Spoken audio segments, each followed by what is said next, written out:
بسم الله الرحمن الرحيم وصلى الله وسلم وبارك على سيدنا محمد وعلى آله وأصحابه وسلم تسليما كثيرا دائما إلى يوم الدين. اللهم اجعل جمعنا هذا جمعا مباركا مرحوما واجعل تفرقنا من بعده سالما من الذنب والإثم معصوما ولا تجعل فينا ولا منا ولا معنا شقيا ولا محروما. اللهم أخرجنا من ظلمات الوهم وأكرمنا بنور الفهم وحسن أخلاقنا بالحلم واجعلنا هداة مهديين غير ضالين ولا مضلين. On continue, Inch'Allah Ta'ala, cette enfance du prophète sallallahu alayhi wa sallam. On avait vu la dernière fois ce début de séjour chez Banu Sa'd, le sevrage du prophète sallallahu alayhi wa sallam chez Halima radiallahu ta'ala anha, séjour qui a été synonyme et pour Halima radiallahu anha et sa petite famille et pour Banu Sa'd tout entier, synonyme de baraka, synonyme de prospérité, synonyme d'abondance, de rizq, de richesse, de verdure, de lait. Tout le monde à Banu Sa'd a pris conscience que l'arrivée de cet enfant-là, de ce bébé, de ce nourrisson, a été synonyme pour nous, les Banu Sa'd, de prospérité. On avait vu que le Nabi sallallahu alayhi wa sallam, dès son jeune âge, là, dès les premiers jours de sa vie sallallahu alayhi wa sallam, il a été une source de rahma et de baraka, physiquement, réellement, pour ces gens-là. Que dire alors lorsqu'il deviendra adulte? Que dire lorsqu'il deviendra messager et prophète sallallahu alayhi wa sallam? Donc là, on est dans une préparation de la conscience collective à l'arrivée du futur dernier prophète sallallahu alayhi wa sallam. Allah Ta'ala, il prépare les esprits. Il les a déjà un peu préparés à Makkah. Souvenons-nous de l'épisode de l'événement de l'éléphant. Allah Ta'ala a déjà préparé un peu les Mekwa, particulièrement la famille proche du prophète sallallahu alayhi wa sallam, par cette grossesse qui n'est pas ordinaire, par cet accouchement qui n'est pas ordinaire, par tout ce avec quoi cela a été accompagné de sa naissance sallallahu alayhi wa sallam. Allah Ta'ala, il élargit la conscience collective, il marque les esprits de façon un peu plus large. Chez Banu Sa'd, Allah Ta'ala, il prépare les gens à accueillir et recevoir ce futur dernier messager sallallahu alayhi wa sallam. Halima radiallahu ta'ala anha, quand elle arrive au sevrage, elle va avec son mari voir la mère du prophète sallallahu alayhi wa sallam, Amina, en lui disant, parce que finalement Halima et son mari, ils ne voulaient pas rendre le Nabi sallallahu alayhi wa sallam à sa mère, parce qu'ils ont bien compris que les bienfaits dans lesquels nous vivons nous proviennent par la cause de cet enfant-là. Si on le rend à sa mère, on va perdre ces privilèges-là. Ils avaient cette conscience-là et cette conviction-là. Donc ils ont essayé de renégocier avec la mère du prophète sallallahu alayhi wa sallam pour reconduire et prolonger le contrat. Prétextant des choses qui sont vraies d'ailleurs, hein, mais en mettant l'accent sur ça. Mecca, c'est un environnement avec beaucoup de maladies. Bien sûr, parce qu'il y a beaucoup de transit, beaucoup de voyages, le pèlerinage, le commerce. C'est un environnement qui est pathogène et qui n'est pas sain pour les enfants. Surtout que leur système immunitaire n'est pas encore développé. Donc, s'il te plaît, est-ce que tu peux nous confier encore quelques années, histoire qu'ils se fortifient plus? Mais non, on sait que c'était pour récupérer aussi cette rentabilité à laquelle ils avaient été habitués pendant les 2 premières années. Bon, Amina n'a pas été réticente. Elle leur a dit, ok, pas de problème. Là, on va voir qu'il y a une différence entre un enfant, de sa naissance jusqu'à son sevrage, 1 an et demi, 2 ans, où là, il est dans un environnement assez cocon familial, l'allaitement, il est à la maison, début de la marche, début du langage encore un petit peu.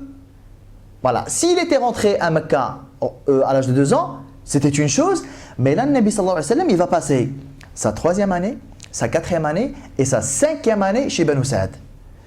3 années où l'enfant il est dans une exploration du monde. La motricité elle est vraiment là, le langage est vraiment là.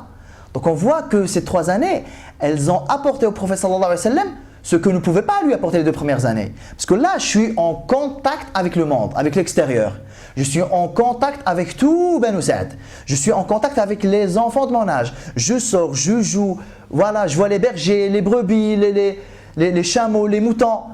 Je suis dans une exploration du monde, ce qui n'était pas forcément le cas à l'âge de 2 ans, bien qu'il peut y avoir de l'exploration. Mais motricité et langage, se sont développés, donc ça permet à l'enfant d'être encore plus en contact avec le monde qui l'entoure.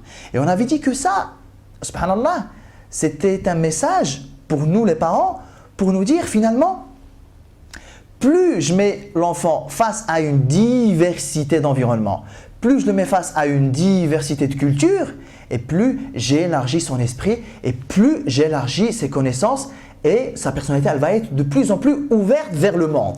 D'ailleurs, on avait dit que même l'espace qui est ouvert, c'est le désert, c'est les dunes, c'était propice à cette ouverture-là. Mais il n'y a pas de... Il n'y a pas à dire là-dessus. Le Nabi sallallahu alayhi wa sallam va être amené à s'ouvrir au monde tout entier. Son message, il est universel, il est global.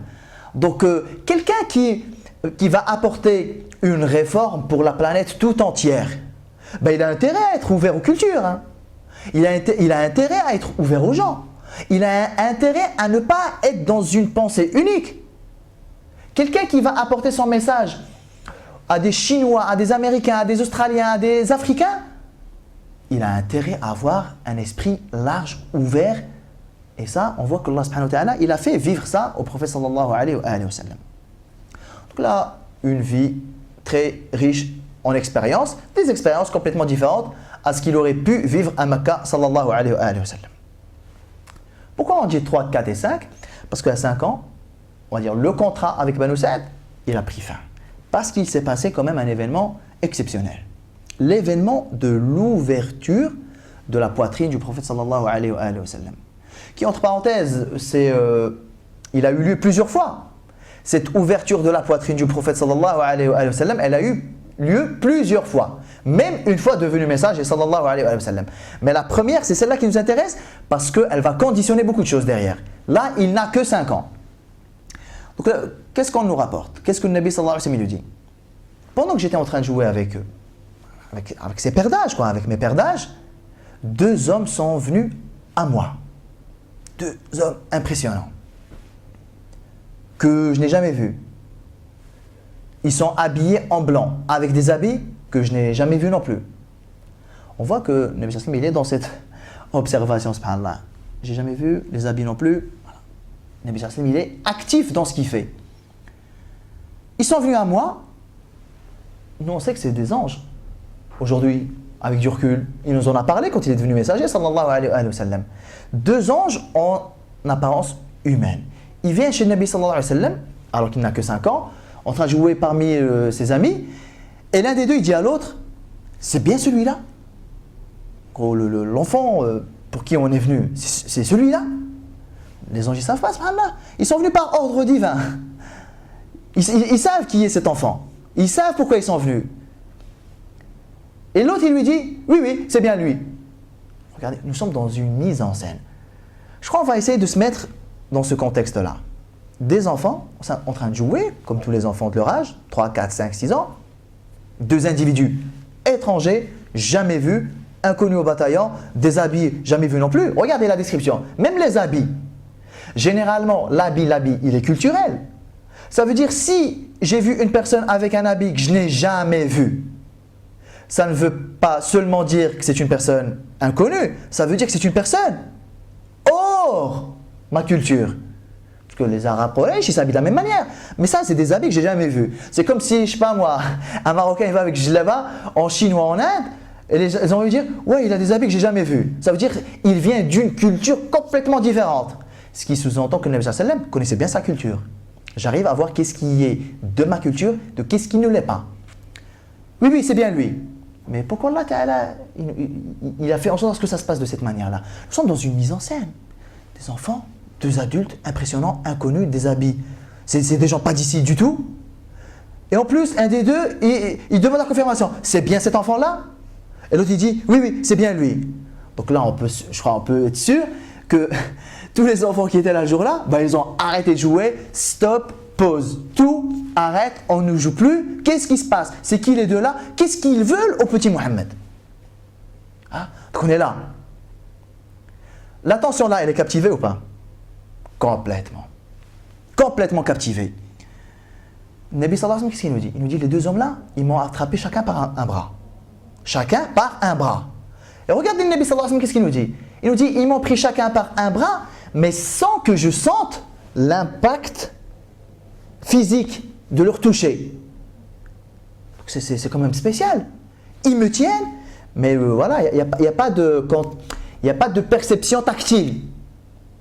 C'est qui les gens là? Ils me touchent, mais je ne sens pas leur toucher au fait. Ils m'allongent tous les deux. Un des deux, il ouvre ma poitrine.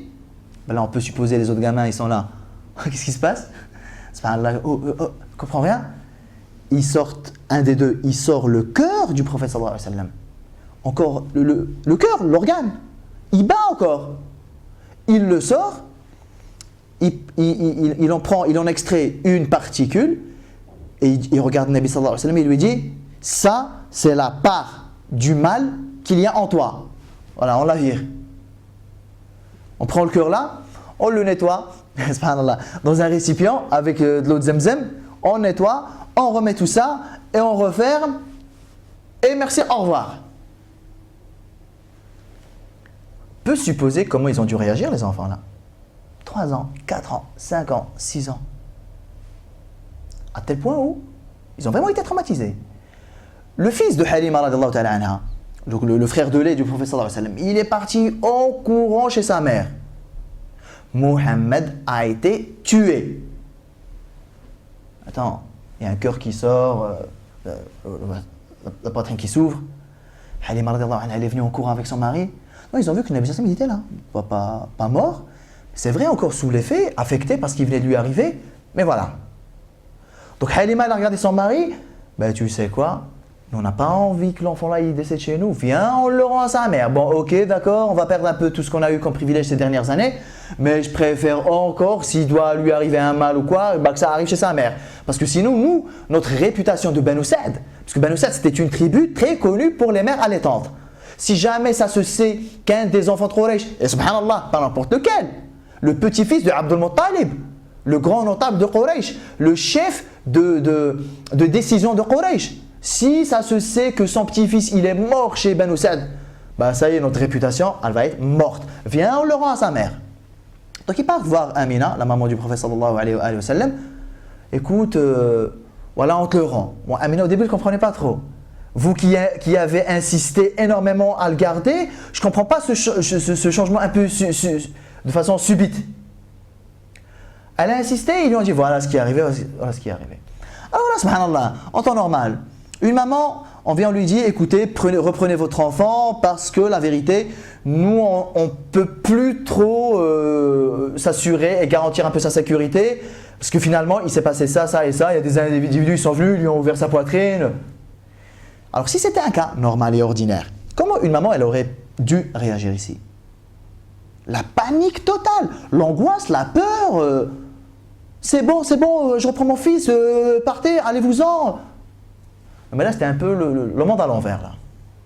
Amina, la maman du prophète sallam, qui est censée avoir peur et angoissée et flipper pour ça, elle s'est retrouvée, elle, en train de rassurer Halima, et son mari, en leur disant, rassurez-vous. Ce qui lui est arrivé, Amina, elle n'a rien vu, c'est juste qu'on lui a raconté. Rassurez-vous, ce qui lui est arrivé ne peut pas être un mal. Qu'est-ce qu'elle en sait? Qu'est-ce qu'elle en sait? Mais parce qu'elle est convaincue. On ne pourra pas lui enlever la conviction là. Elle est convaincue que son fils, cet enfant-là, n'est pas un enfant ordinaire. Qu'est-ce qu'elle a dit à Halima radiallahu anha et son mari? Rassurez-vous, ce qui lui est arrivé, ça ne peut pas être un mal. Cet enfant-là, il est promis pour un avenir exceptionnel. Ça nous rappelle un peu ce que Khadija radiallahu ta'ala anha, elle a dit 40 ans plus tard, 35 ans plus tard. Lorsqu'il est descendu de la grotte, il avait peur, il tremblait, il avait froid. Il a dit à Khadija radiallahu ta'ala anha, couvre-moi, couvre-moi. Et il lui a raconté ce qui s'était passé dans la grotte. Il y a quelqu'un, je ne sais pas encore qui c'est, il m'a dit, voilà, il m'a pris, il m'a serré. Qu'est-ce que Khadija lui a dit radiallahu anha? Kalla wallahi, non, par Allah, ce qui t'est arrivé, ça ne peut pas être un mal. Pour des raisons différentes. Khadija elle a dit ça, elle a dit pourquoi elle l'a dit.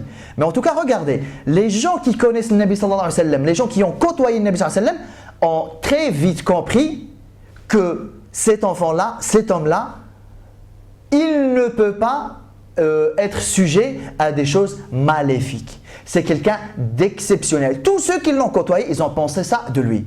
Mais des fois, quand on lit Sira, on a l'impression que, oui, mais justement, ce sont les gens qui ont côtoyé le Nabi sallallahu alayhi wa sallam, donc ils ont vu son honnêteté, ils ont vu sa fiabilité. Non, non, non. Ici, Amina, qu'elle le dit. Elle a quel âge? Elle n'a pas encore fait du commerce avec lui. Hein. Elle n'a pas encore... Mais Amina, elle ne le connaît même pas très très bien, vu que les 5 premières années, il était chez Halima radiyallahu anha. Donc comment elle a pu deviner que cet enfant-là, il est promis pour un avenir exceptionnel et que de toute façon, ce qui lui arrive là, ça ne peut pas être un mal. Si ce n'est pas Allah Ta'ala qui l'a mis ça dans son cœur. Donc elle a dit d'accord, mais je vous comprends, c'est bon, je reprends Muhammad sallallahu alayhi wa sallam. Halima et son mari sont repartis chez eux. Donc là, le Nabi sallallahu alayhi wa sallam, il a 5 ans. Il a passé l'année qui vient, donc de 5 à 6 ans, sallallahu alayhi wa sallam, en compagnie de sa mère et d'une servante de sa mère qui s'appelle Ummu Ayman. Radiyallahu ta'ala anha. On verra son histoire qui est très exceptionnelle aussi. Nabi sallallahu alayhi wa sallam, regardez, il naît orphelin, il perd son père, il est décédé avant même qu'il ne naisse, donc il n'a jamais connu son père. Dès sa naissance, quelques jours à peine après, il va chez Banu Sa'd, chez Halima radiyallahu ta'ala anha. Il n'a pas encore spécialement vécu avec sa mère. À 5 ans, il revient chez sa mère. Il vit avec 2 femmes. Pas de présence masculine. Donc on voit qu'il y a eu une espèce de diversification des familles dans lesquelles Nabi sallallahu alayhi wa sallam il va vivre. Halima, c'est bon, il y a Halima, son mari, elle a des enfants. Donc à la limite, une famille normale, un couple, des enfants. Là, alayhi salatu wassalam, il va vivre dans une famille où il n'y a pas de présence masculine du tout, il n'y a que sa mère et sa servante Ummu Ayman. Il va se passer un certain nombre de choses par la suite. Ici, à la 6e année, quand Nabi sallallahu alayhi wa sallam il a 6 ans, sa mère Amina, elle décide de lui faire vivre une certaine expérience. Mecca, non, viens, on change un peu d'environnement. Le Nabi sallallahu alayhi wa sallam, il est né à Mecca, il voit un peu ce que c'est Mecca, mais il a aussi grandi pas mal de temps chez Banu Sa'd, donc il s'ouvre à différentes cultures. Mais là, on va s'ouvrir encore à une autre culture, autre chose, rien à voir. Alors si Banu Sa'd, leur vie, elle est basée sur quoi? Sur l'élevage ovin, sur l'élevage camelin des chameaux, des moutons, sur tout ce qui est pâturage, tout ça. Si Mecca, le mode de vie, il est basé exceptionnellement sur le commerce, Amina elle a emmené le Nabi sallallahu alayhi wa sallam faire un voyage pour qu'il découvre une autre façon de vivre qui est basée sur l'agriculture, qui est le Medina. Donc on voit que le Nabi sallallahu alayhi wa sallam, son rapport avec le Medina, il a commencé déjà là, à l'âge de 6 ans. Pourquoi Amina, elle a emmené son fils, sallallahu alayhi wa sallam, en voyage à Médine? C'est pas pour lui faire découvrir l'agriculture à Médine, même si ça a permis aussi de voir des gens qui vivent autrement que les Qurayshites et autrement que les gens de Banu Sa'd. Tout simplement parce que c'est là-bas où est enterré le père du prophète sallallahu alayhi wa sallam. Parce que quand il revenait de son commerce de Syrie, il a fait une escale à Médine. Pourquoi une escale à Médine? Parce que c'est la ville de ses oncles maternels. Abdul Muttalib, le grand-père du prophète sallallahu alayhi wa sallam, sa femme était médinoise. Donc les beaux-frères, la belle famille de Abdul Muttalib sont des Médinois. Donc Amina, elle n'a rien à voir dans cette histoire. Amina, elle n'a rien à voir avec ça. C'est la famille de son mari. Mais regardez comment elle a honoré, subhanallah, la famille de son mari, alors que son mari n'est plus là. À la limite, elle aurait pu dire, bon c'est bon, moi j'honore les liens, bon c'est vrai, il y a ses parents, il y a le père de mon mari, mon beau-père, il y a mes beaux-frères encore à Mecca, à la limite, alhamdoulilah, moi j'envoie mon fils voir ses oncles, etc. Non, elle est partie encore loin. Faire visiter la tombe du père du prophète sallallahu alayhi wa sallam à son fils sallallahu alayhi wa sallam et en même temps lui faire visiter la belle famille de son grand-père, les oncles maternels de son papa. Donc ils y vont. 3 personnes étaient du voyage. Nabi sallallahu alayhi wa sallam, sa mère Amina et la servante Ummu Ayman. Ils partent en voyage.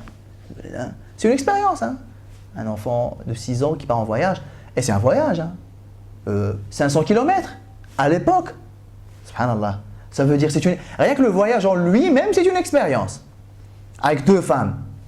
Ils arrivent à Medina, ils visitent la tribu, le clan de la belle famille de Abdul Muttalib, donc les oncles maternels du papa du prophète sallallahu alayhi wa sallam. Ce sont Banu Najjar, entre parenthèses. Banu Najjar, avec qui le Nabi sallallahu alayhi wa sallam aura une future histoire d'amour, inshallah ta'ala.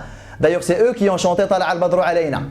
Quand le Nabi sallallahu alayhi wa sallam il est venu à Medina, c'était des petites filles de Banu Najjar. Salat al-Rahim, je visite la famille.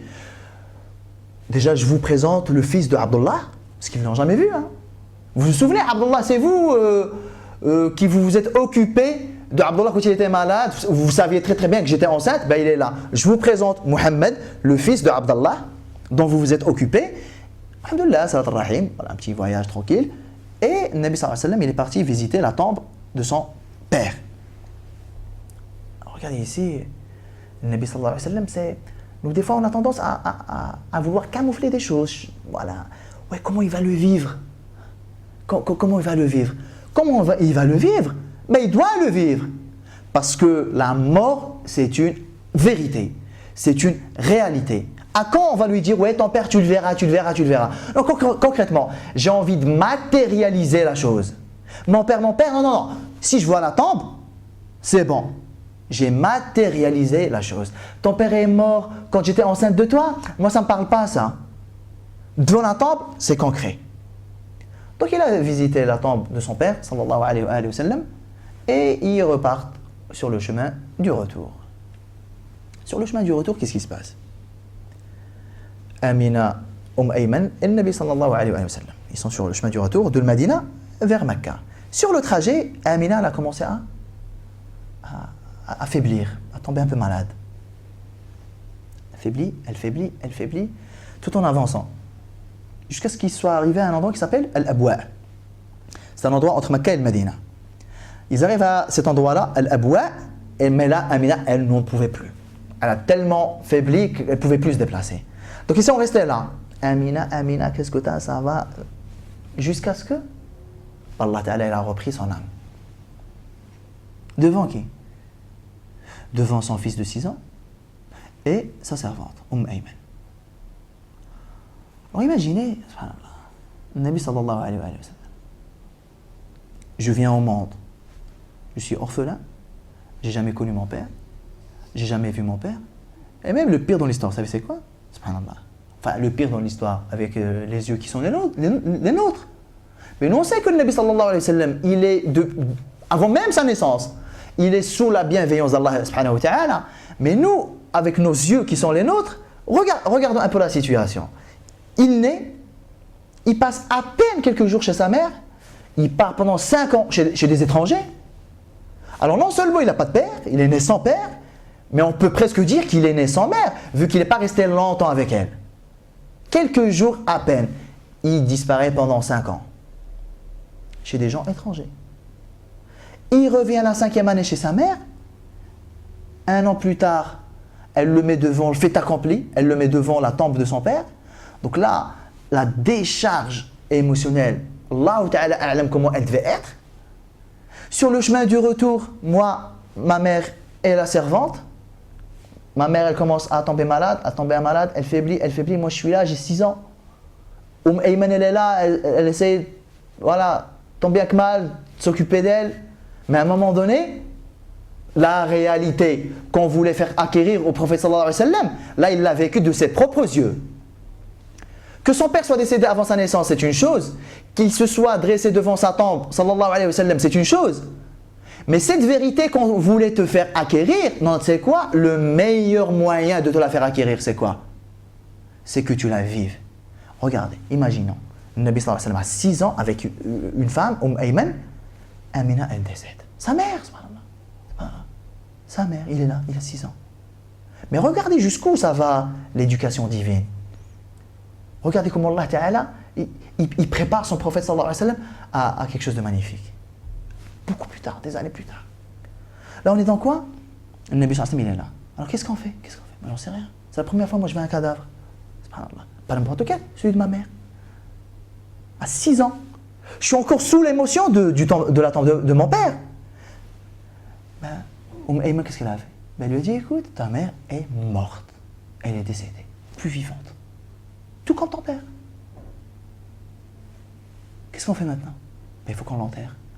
Alors imaginez, subhanallah, un enfant de 6 ans qui est encore sous l'émotion d'avoir vu la tombe de son père pour la première fois et qui a connu la maladie de sa mère qui se dégradait au fur et à mesure du voyage, qui voit sa mère carrément mourir et qui, parce qu'ils se sont arrêtés, le secteur Al-Abwa, dans un endroit non fréquenté par les gens, et il a été obligé, sallallahu alayhi wa sallam, d'enterrer lui-même sa mère.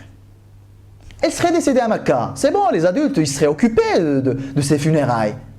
Mais là, on est dehors, dans le désert, dans le khla, sur la route. Concrètement, il y a Ayman et le Nabi sallallahu alayhi wa sallam. Et écoute, on n'a pas le choix. On doit creuser tous les deux. Alors imaginez, subhanallah, un enfant de 6 ans, il creuse la tombe de sa mère. Il porte sa mère avec Ayman.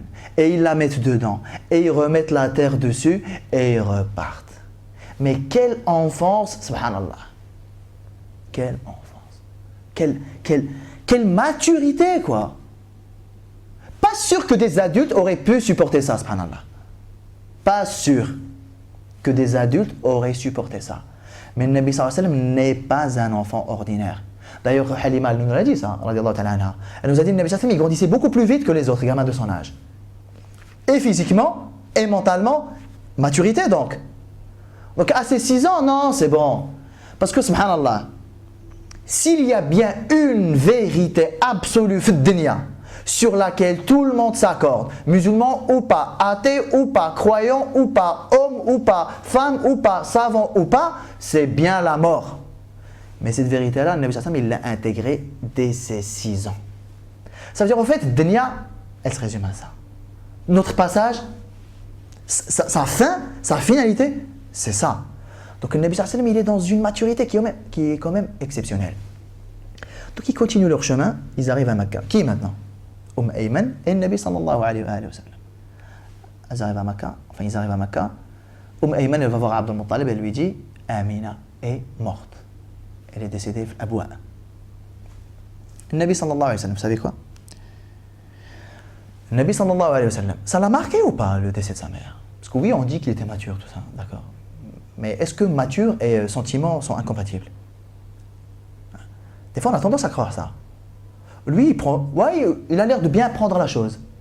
Ouais, lui, Mskin, il est complètement... il a du mal à faire son deuil.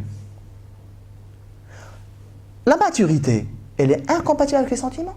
Pas du tout. Le Nabi sallallahu alayhi wa sallam était mature. Parce qu'il fallait le faire. Hein. Pour creuser la tombe de sa mère et la mettre et remettre la terre dessus, il fallait être sacrément mature. Mais est-ce que ça veut dire que il n'a pas compris, Mskin, qu'est-ce qui s'est passé ou quoi? Est-ce que c'est ça que ça veut dire? Non. Le Nabi sallallahu alayhi wa sallam, 55 ans plus tard, à 61 ans, alayhi salatu wassalam, à 61 ans, lorsque le Nabi alayhi salatu wassalam, il partait dans le sens retour de Medina vers Mecca, la 8e année, l'année de l'Fath, l'année de la conquête de Mecca, il s'est arrêté où? Fil Abwa. Là où il se souvenait qu'il avait enterré sa mère sallallahu alayhi wa sallam. Il s'est arrêté là, il regardait la tombe, le sahaba, tout le monde s'est arrêté, et le Nabi alayhi sallam, il commençait à pleurer. Il pleurait. Il voyait la tombe de sa mère devant lui sallallahu alayhi wa sallam. Là il est messager, là il est prophète, il est rasoul, c'est le chef d'État, c'est la meilleure des créatures d'Allah Ta'ala. Il est devant la tombe de sa mère et il pleure comme sahaba ne l'ont jamais vu pleurer. Jusqu'à ce que les sahaba eux-mêmes, ils ne comprenaient rien, ils pleuraient sans exception. Il a dit, Nabi sallallahu il a dit aux compagnons, il leur a dit, j'ai demandé l'autorisation à Allah Ta'ala de visiter la tombe de ma mère et il m'y a autorisé.